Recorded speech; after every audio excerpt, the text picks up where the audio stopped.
আসসালামু আলাইকুম ভাই ও বোনেরা, আপনারা ভালো আছেন? আমি ভালো আছি। এই যে দেখুন আমার ছেলে মেয়ে ভালো আছে। আমরা এই যে মাঠে এসেছি ধান খেতে। এই দেখুন আমাদের আমাদের না আর কি, আমরা মানুষের ক্ষেত ধান লাগাইছি বর্গা আর কি। এই যে দেখুন, এই যে ধান হয়েছে আমাদের। এই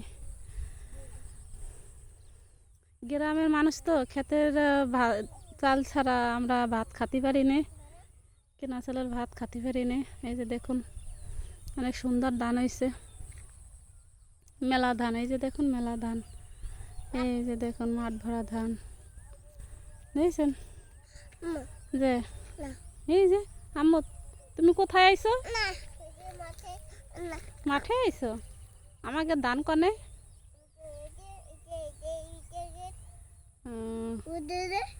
মাঠে তোমার ভালো লাগে আসতে?